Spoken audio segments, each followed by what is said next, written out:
and you have got a unipolar world has become bipolar again. I think the bipolar, manufacturing is controlled by China, finance is controlled by America. Now how is America to keep this? They are worried. One is the expansion of Chinese market. Secondly, BRICS are attacking the de-dollarization. So what President Trump has done is now to attack those.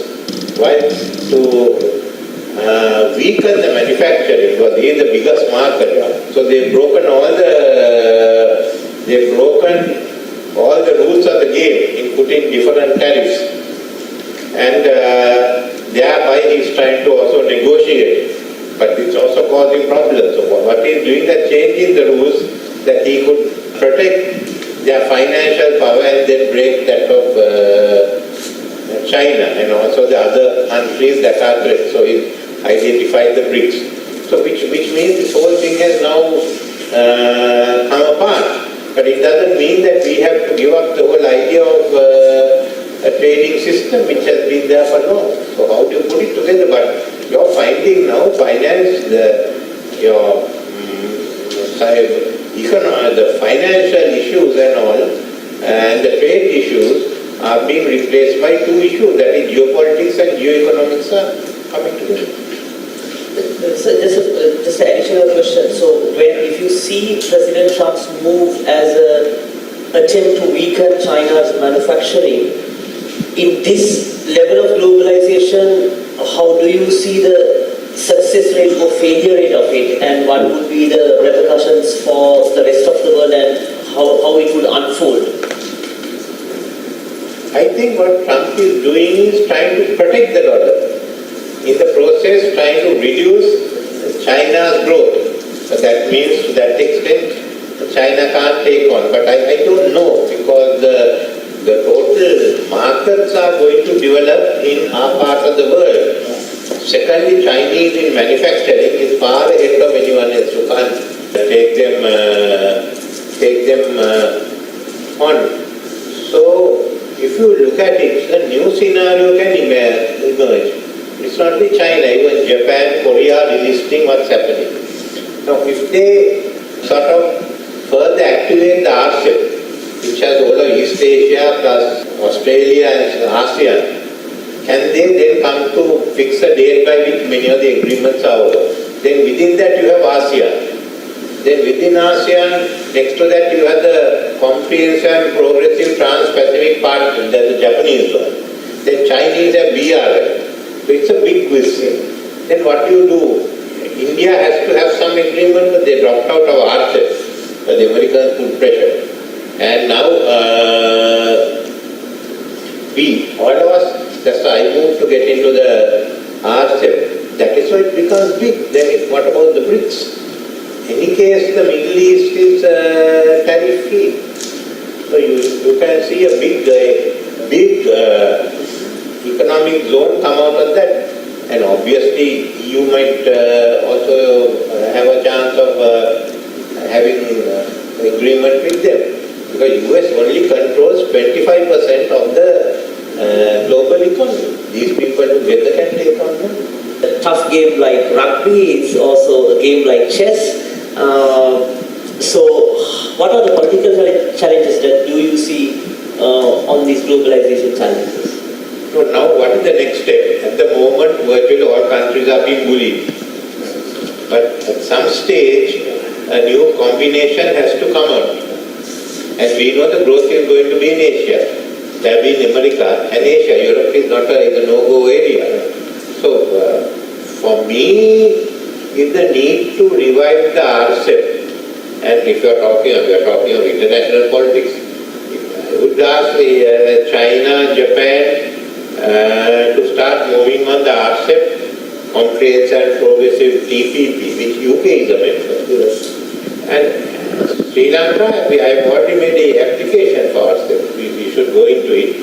India will also, I think, now that India will finish, US, they have done UK and EU, they have to then look at certainly RCEP for what they are going to do. So it's a question now of some of the countries taking the lead in Asia to ask for ourselves. This is what is happening. The other worry that we have is what is the impact of the big beautiful act on the American economy, the global economy. We are talking of this, but there is going to be basically the adverse impact of what the Congress has passed. And what you're seeing now is a complete disruption of trade. Trade agreements which had come over 25 years now is being thrown away, and new arrangements, not even agreements, are being put in place in something like 8 weeks. So the disruption is such, we still don't know what the impact will be on the global economy. As it is now, the Wall Street Journal reported yesterday, inflation is going up in the US. So there is a big uncertainty and there is a big question mark over what the next phase will be.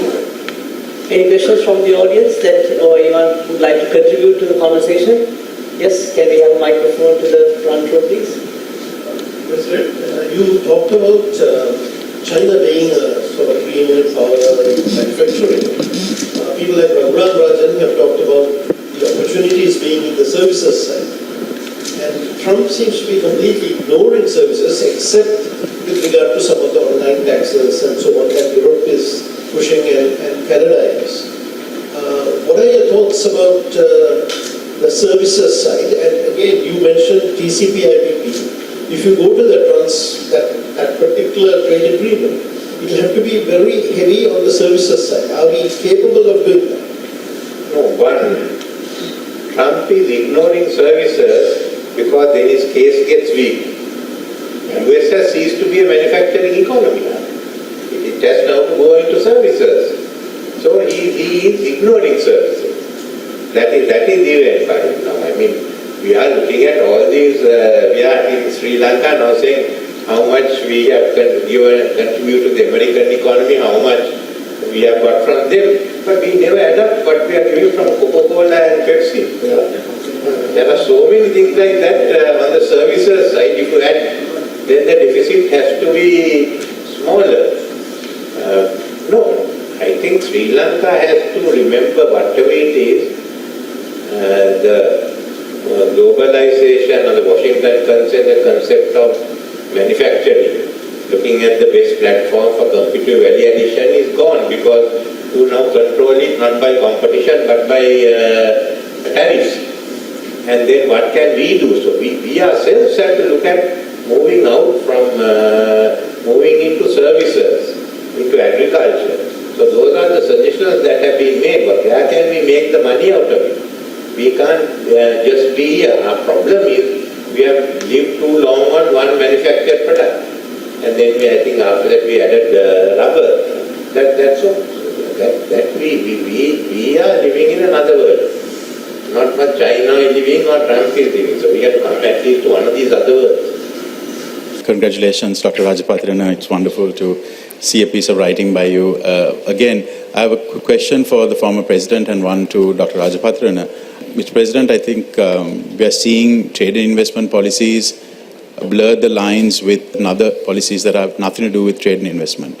For example, national security, we have Singapore, Australia, Canada introducing national security clauses into their investment policies. Now we see Trump, even on the trade tariff issue, hitting back at the Bolsonaro trial, saying, I will introduce more tariffs if you don't lift this trial, nothing to do with trade. So my question to you is, and maybe even Dr. Rajapatrana, is how do you see that playing out, where there are all these new considerations, and how Sri Lanka should think about it, because these are things that will increasingly come to us as well.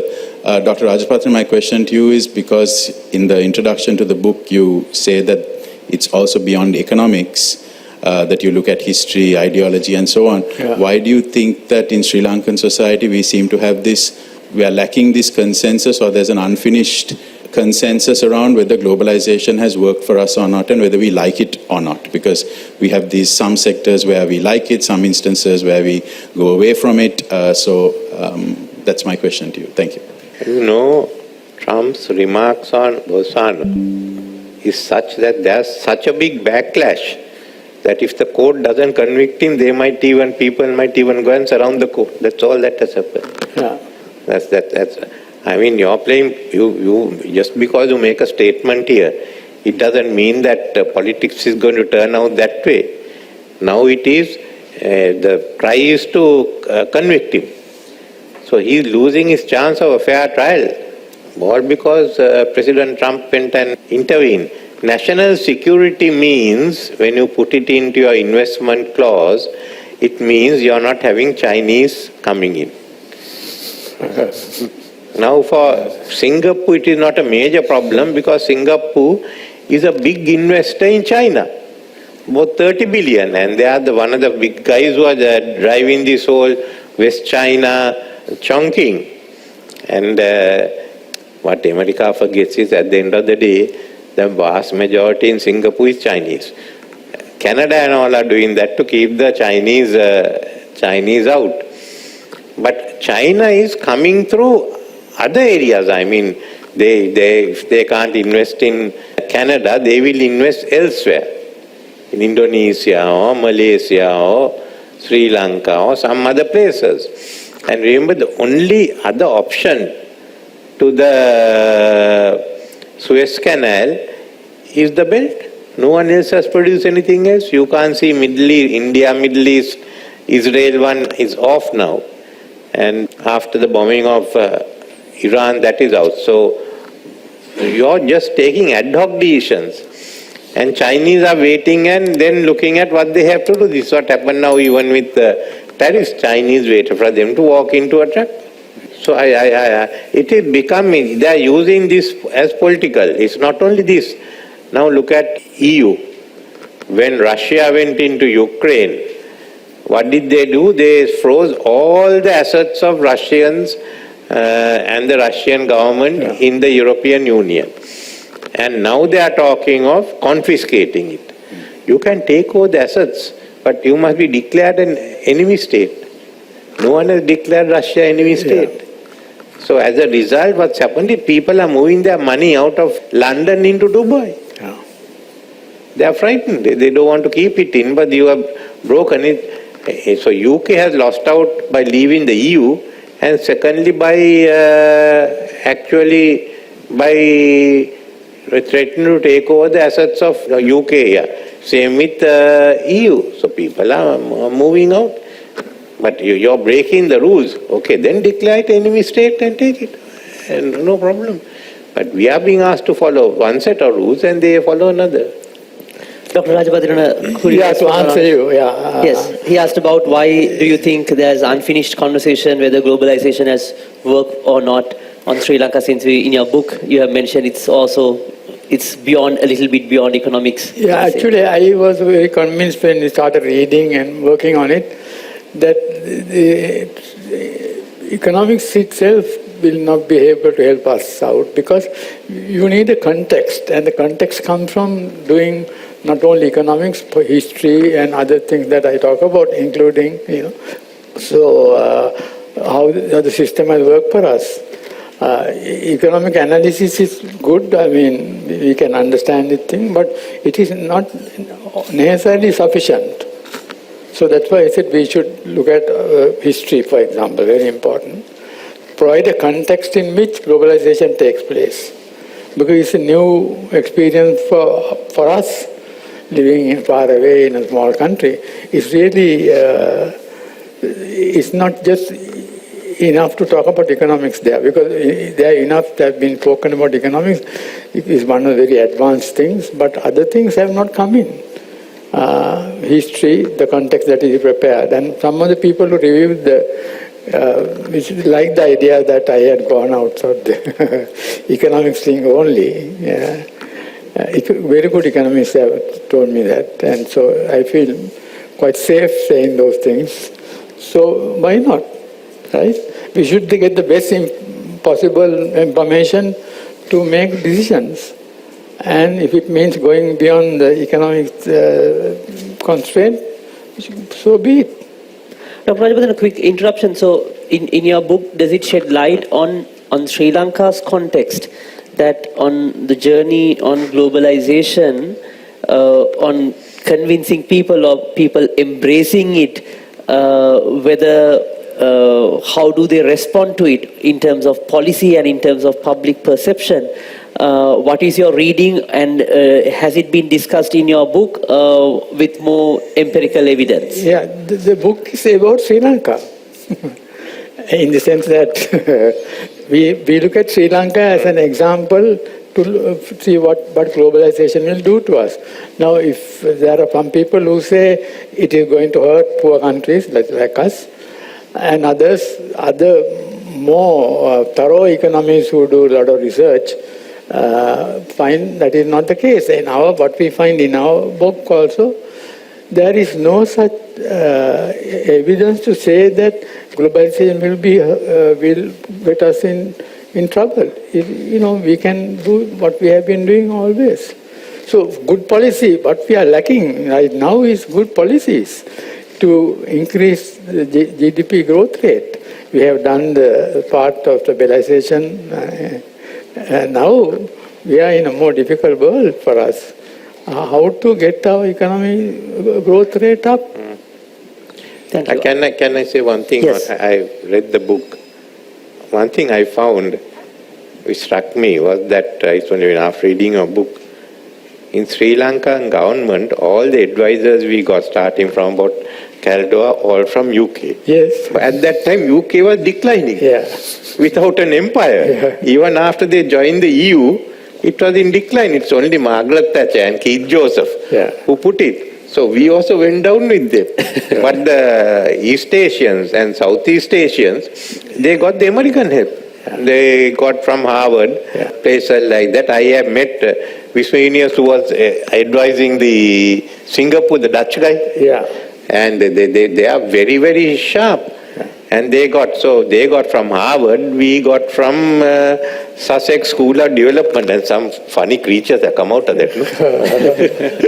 I think we have another question from the front row. So my question is to President Wickremesinghe. I think you are coming close to 50 years in politics. Can you, because Dr. Rajapatirana's book is Policy Challenges of Globalization in Sri Lanka, and I'd like you to weigh in on the Sri Lankan context.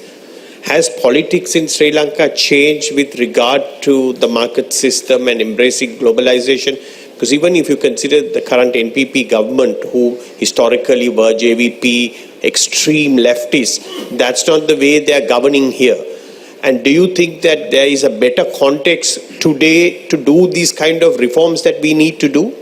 Politics in Sri Lanka has not changed. All the political parties generally duck the question. And they go to elections on what you're against, not what you're for.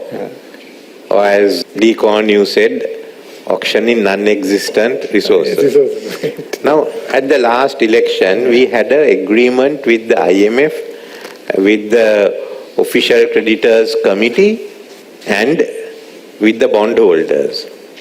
But what did you go to elections? What did the other parties say? One party said, we will renegotiate this with the IMF. Other party said, we are going to make amendments to this. What are they going to do? Now, how are they going to implement that? That's all. So unless Sri Lanka politics change, where you can take an issue and say, this is what you have to do, running on all this from 56 onwards, running on negative campaigns are not going to work. So we are still going to be in the same mess. So, sir, if I was just to follow up on that, I mean, we have always had an anti-trade bias in our policy. Globalization is trading more in people, in services, in goods. Do you still think that trade is looked at negatively in Sri Lanka, in the current political context? From what I can see, trade is being looked negatively. If you look at the agreements we had with India on trade, all have been not been implemented. That's the biggest market we have. Then we have the Singapore trade agreement, Thai trade agreement. It's not been. So we have this bias against trade, partly by the private sector, who don't want them to come in, so that their own spheres of profit making gets affected. Partly as a result of the thinking, especially among the left and others, it's surprising. Though China changed and Vietnam changed, our left parties, some thinkers didn't change. So those are the issues we have. So, President, in that sense, since you mentioned our politics haven't changed, so even our politics have successfully defeated the globalization in that sense, because we really haven't changed. Is that what you... No. We are now grappling with. World is, the globalization is there, world is going, and we are getting left behind. Why is it that Vietnam, which was so far behind us in 1990, the industries minister came to Sri Lanka and asked me as industries minister, how do we get foreign exchange? No, they are going ahead. Not only them, Cambodia is going ahead. Bangladesh is going ahead. So we are grappling with this issue. We are not getting anywhere. Now we have this main issue of how to deal with the US. We are still grappling with it. We have got 30%. You can't survive with 30%. They are going to ask for less. I hope they succeed. But otherwise... Now you have to realize one thing. You have never told the US. US is a member of the OCC. And US has signed on to the EFF and the time limits, which means they must help us now. In that game, they also have to, otherwise they are in breach of the agreement. They are preventing from us to repay the bondholders, and we must now tell the IMF, tell the bondholders to go to US and collect the money. Why are we just going and say, we'll buy Coca-Cola from you or we'll buy gas from you? Okay, you are in breach of this. But can I? Yes, Dr. I don't think the economic policies are going to change very much, because they have no understanding, from I see from far away, and looking at history, to change the color of what they are going to do. They did a good job at the beginning, but about getting growth will not be available to them unless they are prepared to do things that we have talked about for a long time as economists. I don't see that. I saw somebody, I can't remember his name, saying, but we are going to apportion this party to do this thing, the other party to do some other thing. That's totally against international trade that we know. Who are the people who are going to make public servants? Are they the ones who are going to make decisions what to produce or what not to produce? That's going to be a disaster if they actually do it. More questions from the audience? Yes, I'll come to you and then I'll go to Dr. Roshan. Yes, go ahead, Professor Samarji. Now, I think the effort here is to understand that the Sri Lankan public has to be, their attitudes have to change. I think you're writing the book partly for that. You're saying we have to talk about history, we have to go beyond economics and so on. Now, our president, former president, has been talking about Antarganga, Dura and various things. I don't see that as having made a big impact, that discussion of history. I learnt about it from him, but has it made an impact on our public? My question is, that's the first part. The second part is, has this economic crisis educated our people in some fashion about economics and globalization, much more than words and opinion influencers have, that this particular incident has educated them? That's, I think, Mr. President, you've been in this business for a long time, so I think you know whether it has changed. You'll be able to compare. Dr. Rajpatrana? Can I just add? Yes, please, Dr. Roshan. Basically, in India, if you look at the Indian context, they had this massive crisis in 1991 and they've never gone back. And actually, because people still have that memory of what it was like pre-1991. So it's kind of the same, following up on what Rohan said.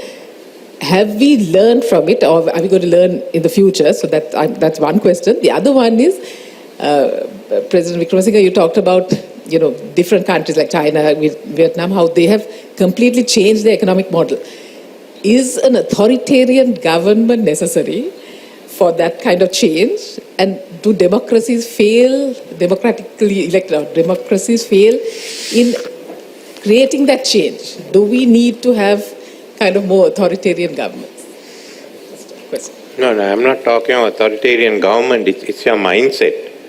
You must know in many countries their policies are fixed. They may differ on the margins, otherwise on personalities, but not here. But remember this matter, I'll tell you, keeping this aside,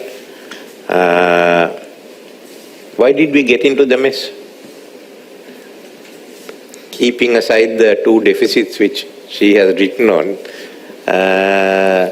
we came to an arrangement with the IMF that we'll have a surplus in the primary budget. Yeah. For that we had to increase the VAT, I think, from 8 to 15, no? 15, yeah. 15. 18. So we went along that. And then what happened? The private sector said, you must reduce the VAT, surplus in the primary budget. Yeah. For that we had to increase the VAT, I think, from 8 to 15, no? 15, yeah. 15. 18. So we went along that. And then what happened? The private sector said, you must reduce the VAT. Private sector, and they were joined by the Vietmaga. Yeah. I refused. I said, you can't. So they went to Vietmaga and all, they agreed, went to Mr. Gotabaya Rajapaksa, who agreed to reduce it. That was our politics. He won. Within 2 months, he reduced it. And then within 2 years, we were out on queues, trying to get a can of diesel. Yeah. So this is what happened. And what happened in this city, I think a lot of people suffered. They suffered a lot. And they thought the system has failed them. That was one campaign that was run. It was a very, very confused state. But there is not only our electorate. Remember, the British, where democracy started, parliament or this thing, they thought by getting out of the EU, they'll have a better future. Now they are going down, so there are many countries like that at different times. The electorate, even if you look at the US now, the last election was one on negative issues. Yeah. President Trump in 2022 was very unpopular now after the January 6th. Yeah. They were investigating him. In midterm, the Republicans couldn't win. And then all of a sudden he becomes. So this is a part of today's politics. Maybe because it is driven more by what you hold in your hand and not by what you read in the papers or what you hear on the TV or what you see on the TV or hear on the radio. It's the whole politics have changed, and then it's what you have here that counts. Dr. Rajapatran, do you want to respond to Professor Samarjeeva's question on people's... The honest answer is I don't know. We have to write another book, say 10 years from now, to see what has happened. We don't know. But from what I see, what they are not doing, doesn't look as if they are going to go back to the thing that we are talking about, liberalizing trade and this, the things that, to me, the way I seen it, that worked for us. Without it, actually, we can't go very much forward. I will open up for more questions, but I want to touch upon a point that you made on the negotiations with the tariffs. I think I heard it for the first time that already Americans have agreed on OCC. I mean, we knew, but in this context, with your experience, do you think, President, it's a good way on entering on these negotiations? I mean, President Trump is basically violating all the rules, as you said, like all the trade agreements which has been coming for years and years. Do you still think, since you have interacted and you have a temperature test on interacting with these policymakers, do you think it could have been actually something that we should have told them, or? I think we should have taken it up. We haven't. We are looking at how to buy gas and all. Yeah. Okay, let's wish them all the luck, but I would have started my trading and my negotiation at that time, which would have been one of the points. Yeah. You are in the OCC, we have all agreed to this. And you are now telling me, don't send these things, so then how am I going to repay? I will certainly work with you to increase it, I also admit it. Why? But you're not like some other countries. You're part of the OCC, then that's where you should start.